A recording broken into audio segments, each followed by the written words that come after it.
This is the Angels Postcast, your instant game reaction for the Los Angeles Angels. Part of the Locked On Podcast Network. Your team every day.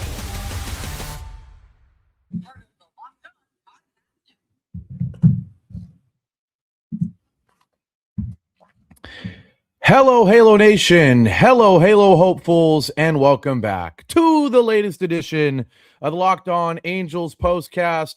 Coming at you live, as always, after every single Angels game, right here live on the Locked On Angels YouTube channel, and after the fact, both on the channel and wherever the heck you get the Locked On Angels audio podcast feed. If you don't know who I am, what's going on, everybody? My name is Gavin Carlson. Spent 4 years as a credentialed journalist in the LA area, more specifically, covered UCLA sports with the Daily Bruin, and now in year 3 with the Locked On Podcast Network, where it's your team every day. The Locked On Podcast Network, which is the #1 sports podcasting network in the world, and it's because of who? It's because of you. Shout out to all of you in here, and shout out to the sponsor of today's show. It is FanDuel. We've been talking a lot about FanDuel, and for good measure, because right now FanDuel is giving you a way to turn that energy into even bigger payouts with college basketball parlay profit boost. Head to FanDuel.com to get started. That's FanDuel.com. FanDuel, play your game. We have a lot of different ways we can go with this one, right? I know there's some people that will want to talk about Jorge Soler right away, and rightfully so, and absolutely unbelievable turn of events in what happened in this ball game with punches thrown, but unfortunately felt like that was the only fight we saw from the Angels today. No pun intended. Obviously, Jorge Soler, the one who gets in the brawl, but also the only one, Jorge Soler, the only one who does anything offensively. So it's not an exaggeration to say he was the only one that put up a fight in this ball game. Outside of that, the Angels offense, and I know I've kind of been dodging it for a couple games, saying, hey, I know at times the scoring output hasn't been great since what we saw at the beginning of the season, where it felt like this offense was unstoppable. And I've just kind of been saying, hey, you know, right when they struggled and they come back, right? They scored 2 runs in a loss against Chicago last Wednesday, 1 run in a loss on Friday, 1 run in a win. You're going, uh-oh, is it time to sound the alarm? But then guess what? 8 runs on Sunday, 6 runs yesterday. And you're thinking, okay, see, this is why you have to have patience when you talk about this lineup, because it is a lineup that is got talent, but it also has a low floor. Today was a frustrating one because all the things you don't want to see from the Angels you saw. You saw a lack of hitting, only 6 hits in this ball game. You saw very familiar with the Angels doing that, and it's a concern whenever they do that. Yes, they did have 4 walks, but they also were given, in addition to 4 walks, they were given 2 errors in this ball game and didn't do much with it. They had a home run with Soler there, converting one of the errors, but they left 10 guys on base in this ball game. So the hitting with runners in scoring position, not there. The hitting in general, when you talk about just 6 hits, not great. And the more frustrating thing is this happens even with their starting pitcher getting ejected due to the Jorge Soler brawl and fisticuffs, right? So you're given a golden opportunity. Sure, it hurts to lose Soler with him getting ejected, but it hurts a lot more for the Braves to have their starting pitcher ejected, for them to have to bring in a reliever cold. And the Angels didn't do anything to take advantage of that. That's what's so frustrating about this one. So a lot to talk about in this show. I feel like this is a rare time where I say it here. The Angels were a below average in all aspects, right? We just talked about it with the hitting, but later in the show, we'll talk about Kurt Suzuki dropping the ball a couple of times. We'll talk about Yusei Kikuchi not being horrible, but certainly not being good enough. Obviously, we just talked about the hitting not being good enough. The bullpen was not good enough. It felt like every single aspect of this ball game, the Angels fell just short. And it's why it's a 7-2 loss and not a 10-1 loss. It's not like anything was particularly awful, but everything was slightly below average. It's a close game that becomes a not so close loss, and the Angels miss an opportunity to win a series, to stay in first place in the AL West, and to be 2 games above 500 for the first time in eternity, right? So That is frustrating. The good news is it's just one game. And with all that being said, let's get into the Jorge Soler brawl because that is going to be, of course, be the story of this ball game.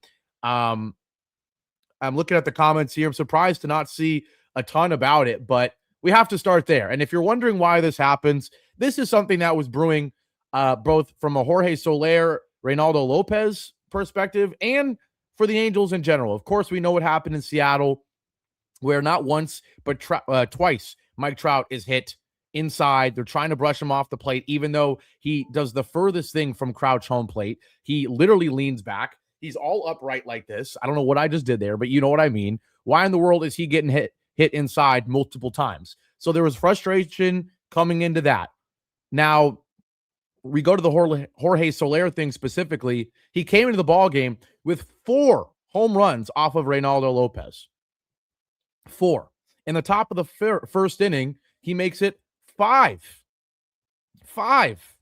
home runs off of Reynaldo Lopez. Talk about ownage, right? And it's one thing to be frustrated at a guy for owning you when he, lets you know, he bat flips, he talks trash. Jorge Soler hit a home run. He ran around the bases with no disrespect in any way. He's a guy who's been on the Braves, been a legend for the Braves. Everyone else on the team likes him, right? You see him laughing with other guys on the team throughout this series so far. So for Jorge Soler to hit a 2-run home run, not showboat in any way, and then get hit by Reynaldo Lopez his next time up, and then take high and in the very first pitch of his third at-bat of the ball game, after we mention all the context of what the Angels have been going through this weekend with Mike Trout and the frustration there. And ironically, it's his first game back from the brief absence on his bobblehead night. But still, there's a few reasons why Jorge Soler should be frustrated at getting hit and then having something high and in the next at-bat on the first pitch. And I get it. Some Braves fans certainly are going to say, hey, it wasn't intentional. It wasn't even that inside. It wasn't even that high. Man, it's one that the catcher barely even got a glove on. And it's the first pitch of the at-bat. And it's directly after he hits him. Directly after he hits his 5th home run off of him. So it's one of those things where maybe it's a coincidence and maybe it's not on purpose.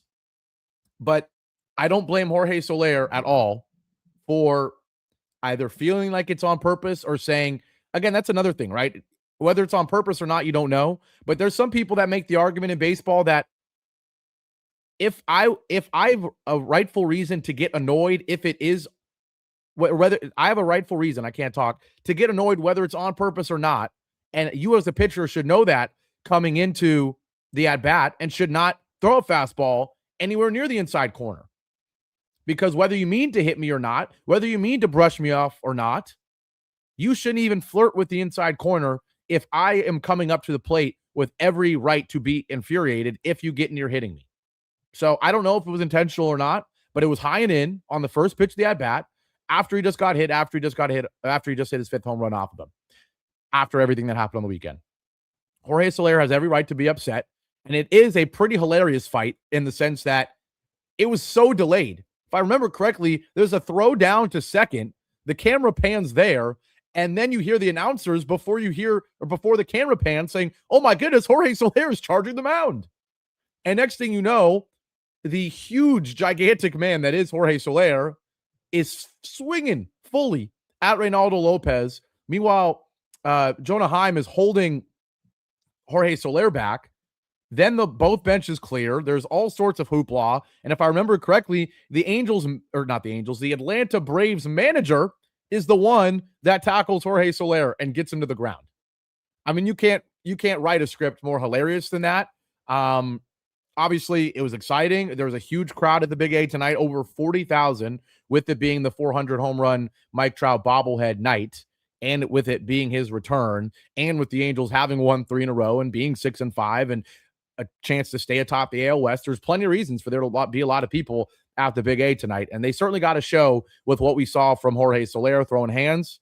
But again, I'm not mad at it. I'm not mad at Jorge Soler. It's frustrating he gets ejected, but this is a guy who has been giving you some energy. He hit a 2-run home run in this game. He got hit. He brings some energy there with the fight. He gets ejected. And it's kind of like in basketball where, sometimes a player who's like a role player will try to get in the head of a star, knowing that if they both get tossed, whatever, it's a win for our team. Jorge Soler getting tossed with their starting pitcher getting tossed is a win. It's a win for the Angels. You get him off the mound early. Earlier in the season, the Angels were getting the starters out of the game early by either drawing a bunch of walks or actually chasing them, just like they did yesterday with Chris Sale. But lately, outside of yesterday, it's been pitchers staying in late. A lot of strikeouts, not as many walks. The at-bats aren't as long. And so Reynaldo Lopez probably had an inning or two left in him. No one in the bullpen, no one ready when he gets ejected. So shout out to Jorge Soler for putting up a fight literally with the bat and throwing punches. But the rest of his team let him down by not doing anything with the golden opportunity he created with them having to go to the bullpen out of nowhere with nobody ready to go. And it felt like that was the peak of energy for the Angels tonight. From there on out, the Angels offense does little to nothing.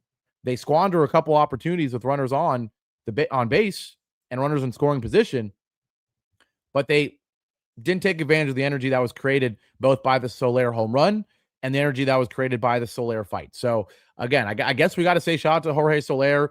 I jokingly tweeted that we survived Jorge Soler in 2025, and our reward is home runs, diving catches, and punches thrown. He's certainly been entertaining to start 2026, but unfortunately, the rest of the Angels weren't on the same page as the Angels fall 7-2. We're going to take our break. When we come back, a lot still to talk about. We have to talk about Yusei Kikuchi's start because he falls to 0-2. He's been below expectations. We'll talk about Kurt Suzuki, someone who I just sung his praises yesterday. Going to be critical of him tonight in something he did. And there's a guy on the Angels that has been getting a lot of criticism, and we're just going to keep bringing it because he continues to deserve it. He had a boneheaded play in this one. He had a rough game at the plate as well. A lot of guys had a rough game at the plate. We'll get to all that after our break here on a losing edition of the Locked On Angels Postcast. Now, on this Tuesday night, today's show is once again brought to you by FanDuel. Let me get the graphic up so you can see that beautiful FanDuel logo. The NBA playoffs, they're about to be here, where every possession matters, every matchup is magnified, and every game can swing a series. And right now, FanDuel is giving new customers a great way, to get in on the action. Here's what I like about FanDuel. You can bet just $5 and get $250 in bonus bets if your first bet wins. The app makes it easy to follow the action with player stats, trends, and matchups all in one place. And during the playoffs, that extra insight really matters when you're looking at stars, role players, and key moments. It just makes the entire playoff experience more engaging from start to finish. Now, I'm not allowed to bet on the NBA anymore, but what I will say is when I used to bet on the NBA, also you can't do it in California. I did it when I was out of state. Did it when I was in New York. Man, it's so easy to use. Live betting is fun. The thing about live betting is, you can act like you know more than the average person, right? You can see the way the game is going, maybe see a trend. You kind of get rewarded for watching a game, right? Some people, when they bet before a game starts, they just click a couple numbers, they turn off their phone, they open it up at the end of the game and see what happened. You can kind of reward yourself for watching a game live, picking up on trends, and then say, you know what, I'm going to do this.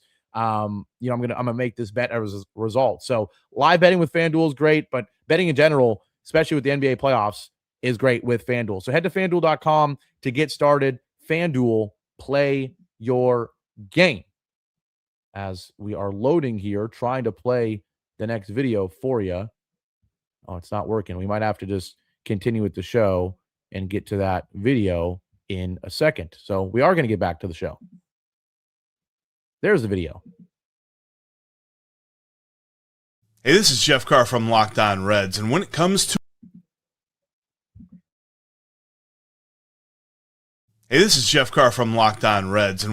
to our futures, we all have great ideas when it comes to our job, when it comes to our house, when it comes to our vehicles, all that great stuff.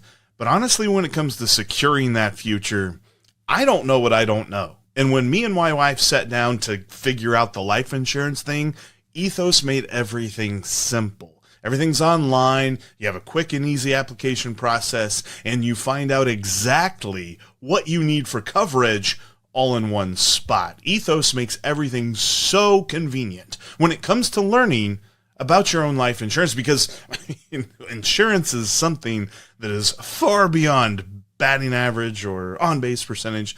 It's way out in left field for me.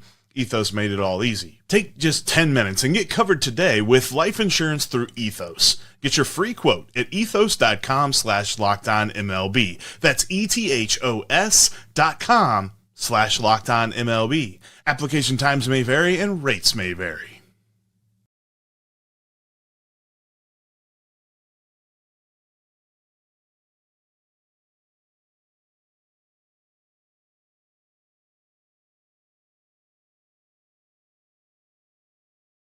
Back here live on the Locked On Angels Postcast. Angels fall 7-2 in Game 2 of their series against the Atlanta Braves. A lot of fireworks. We talked about it. Jorge Soler charging the mound, throwing punches at Reynaldo Lopez after hitting his 5th career home run off of him, then getting hit in his next at-bat, and then having a fastball up and in thrown at him and having, in my opinion, every right to charge the mound and give the Angels fans some fireworks. The only fireworks we saw all night were from Jorge Soler.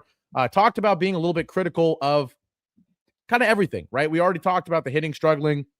In case you didn't see it, Zach Neto, 4 strikeouts in his first 4 at-bats before a 9th inning base hit that didn't really mean too much. Mike Trout was 0 for 4 with 2 strikeouts before his 9th inning base hit that didn't do too much. Nolan Schanuel, he, with a game-ending double play, he did go 1 for 4 with the walk, but a strikeout in the game-ending double play. Moncada, 0 for 3, 2 strikeouts. He did have a walk. He also had a boneheaded play in the top of the 9th inning, I believe it was, where you're down, you're trying to save every run you can get. There's a ground ball right to third, and instead of throwing it home to try to cut off a run from scoring, he touches third, throws it to first. Sure, you got a double play, but, dude, we're down a bunch of runs. Every run counts more than a double play. He made, in my opinion, another boneheaded play at third base, which is something he continues to do, while also, hitting 0-9-1 with a 4.50 OPS. He's been brutal. He's been brutal in every aspect. So is Josh Lowe. Let's talk about it. 0.97, 4.26 ERA, OPS. 0 for 2 with a strikeout in this one. Pinch hit for by Logan O'Hoppe, who does not do anything, comes in and strikes out in a big-time moment. Dennis says, Moncada, I freaking hate Gavin. Yeah, valid. He's been not so good in every single aspect. Someone who has been good for most of the season, in my opinion, was Kurt Suzuki. I did think he got it wrong, though, in the late innings of this ball game. After Yusei Kikuchi does his thing, which another guy we have to be critical of, didn't do well enough. Another loss for him. He falls to 0-2. The ERA 6.75. Is this like an abysmal start from Yusei Kikuchi? No. Like if this was a start we saw from Jack Kohanowitz or, any of the other random starters we see for the Angels regularly, George Clausen, no offense to him, he's not random, he's just a prospect, right? I mean, we saw a Mitch Ferris outing today. If Mitch Ferris came in and gave us 5 innings, giving up 4 earned runs, I wouldn't be that surprised. But Yusei Kikuchi makes too much money, was brought in to have way too big of a role to be 0-2 with a 6.75 ERA, 5 innings, 4 earned runs, a walk. He did have 8 strikeouts, but it's always big innings for Yusei Kikuchi. He does give up a singular run in the top of the second on a 2-out RBI double from Eli White, but that's fine. The problem is he has the blow-up inning in the top of the 4th. You still have a 2-1 lead. Jorge Soler gave me that early in this ball game. You had a 2-0 lead. I'm sorry. No one's expecting you to, be the ace that Jose Soriano is, and thank goodness Jose Soriano is the ace. It doesn't make this contract and this underperforming from Yusei Kikuchi hurt just quite as much, but still, Yusei Kikuchi, with the money he's making with a 2-0 lead, needs to at least keep you in the game, not put you multiple runs behind. And in the top of the 4th inning, a leadoff walk against Matt Olson, then a wild pitch advance him to second, base hit from Austin Riley, scores Matt Olson. You're thinking, okay, you give up another run. This is a good team in the Braves. You can't have the blow up from here, and he does. Immediately after that, a double from Mauricio Dubon on a 2-0 count. You fall behind. You allow a 106-mile-an-hour hit from Mauricio Dubon, and then a sac fly from Eli White scores Austin Riley from third, advances Dubon to third. But still, yes, you've blown the lead. It's now 3-2. You can still get out of the inning a little bit better than you do with a runner on third and 1 out, and he doesn't. Instead, He throws a slider. It wasn't a horrible pitch, honestly, an unlucky one where it's kind of a blooper from Jonah Heim, but nonetheless makes it 4-2, 3-run fourth after you give up a run in the second, and that 2-0 lead becomes 4-2. Obviously, it's shortly after that where we have the brawl in the bottom of the fifth inning, and obviously everything kind of goes to shiz with a Z from there. But yeah, very disappointing. Yusei Kikuchi was disappointed in Kurt Suzuki, and I've said it multiple times, but the reason is what he does with Sean Anderson there, because let's be honest, we got way better of an appearance from Sean Anderson than we were expecting when he comes in the top of the sixth inning for Yusei Kikuchi. Yes, he gives up the leadoff single, but after that, 1-2-3 sixth from there, then a 1-2-3 seventh, you're thinking, okay, you got two almost perfect innings from Sean Anderson. One thing we credited Kurt Suzuki for is letting guys come in, do their job, but then not getting greedy, not asking more of guys than should be asked of. Sean Anderson, you could argue that asking for 2 perfect innings from him is too much, but he got the job done. But to ask for another inning from him, a third inning from Sean Anderson, I did not like. And right away, 3 pitches into that third inning, it immediately comes back to bite him because Sean Anderson gives up a solo shot to Ozzie Albies on a changeup right down the middle, right? Not a coincidence that he hangs a slider, completely spikes a changeup, and then hangs a changeup, right? He's tired at this point. He's not what he, was the first 2 innings. And obviously the final score being 7-2, you think that doesn't make a difference, that single solo shot. But if you're watching this game, you know that the inning after, the Angels have runners on second and third with 1 out. And if this is a 4-2 game still, and Ohapi's at the plate, maybe he gets a base hit to tie the game. Maybe he's not thinking about getting an extra base hit, or maybe even just has a sac fly to make it 4-3. And then d'Arnaud will have an opportunity to try to make it 4-4. But Ohapi and Travis d'Arnaud both strike out as the tying runner. Instead of the tying runner being on second base, they are the tying runner. And Ohapi and d'Arnaud, not really known for being guys that get little base hits, right? They're known for swinging for the fences, trying to hit home runs. And when they come in as a tying runner, whether we like to admit it or not, they're probably thinking about hitting a home run to tie the game more so than choking up and getting a base hit or a little bloop single or a sac fly or something. So if Suzuki does what he's done earlier in the season and, take Sean Anderson out when he's supposed to, it's still 4-2 going into the bottom of the 8th. And while the Angels offense has not been what it was, even a couple games ago, but certainly at the beginning of the season, I still give us a 35% chance to score these 2 runs, maybe a 50-50 chance to even to score 1 run in the next 2 innings. And again, if it's second and third with 1 out and it's 4-2, I think we at least get 1 on a sac fly. Like Dennis says here, Ohapi, you can tell he was swinging for the fences. Chocolate Cat's Soup says, Ohapi horrible as usual. Don't want to be too harsh on him, but yes, he's not been great. And I think this would have been an opportunity to have a base hit or something here if you're not down 3 runs. Obviously, in the 9th inning, you come up and it's 7-2, the game explodes. But still, at that moment, that run mattered. And I was pretty critical of Kurt Suzuki in the moment. I know the announcers, I was watching the game, but listening on the radio, and the radio announcers were critical as well of the decision to leave him in there for the 8th. So just one of those games where, again, no one was awful. Even the guys like Neto that went 0-for-4 with 4 strikeouts, then got a little base hit in the 9th to save it from being a disgraceful outing. But every single phase for the Angels was below average. Kurt Suzuki, Yusei Kikuchi, the bullpen, the lineup. The only one that wasn't was Jorge Soler, and he got ejected in this ballgame. We'll see if there's any suspensions. I would imagine that Soler gets suspended for a game or 2. Anytime you charge them out and start throwing punches, the MLB doesn't like that. So would not be surprised if he gets a game or 2. Again, it's one of those things where Lopez will probably get suspended for a game that he wasn't even going to start, because we know the MLB is kind of silly when it comes to suspending starting pitchers. We'll see if the manager for the Braves gets a suspension for tackling Jorge Soler, but what we'll see above all else is if the Angels can get back above 500 tomorrow. 107 first pitch. I'd say I'm going to give it 65-70% chance I can do a show tomorrow. I know it's been spotty to start the year. We're getting very close to the end of the NBA regular season. My life will get a lot less crazy after that, and I should be able to do about 95% of shows once that ends. No game tomorrow or anything, but it is the middle of the day, so TBD on if I can do a show immediately after the game ends. It'll be around 3:30, 4 p.m. Hopefully I can. I'll say that. Hopefully I can. I'll I'll put it at 70%. So expect me to be here live after the game. I will hopefully have my instant thoughts, and hopefully the Angels can pick up a win to get back to above 500. Hey, the good thing, at least the Astros lost to the Rockies again. The Mariners lost to the Rangers, and the A's lost. So the rest of the AL West continues to lose. We will be half a game below the Rangers, I believe, but still right where we want to be.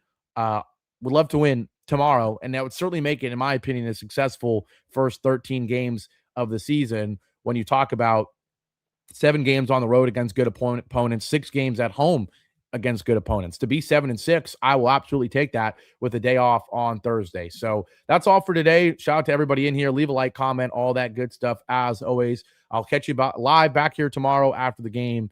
And as always, keep your heads up and go Angels. Take care.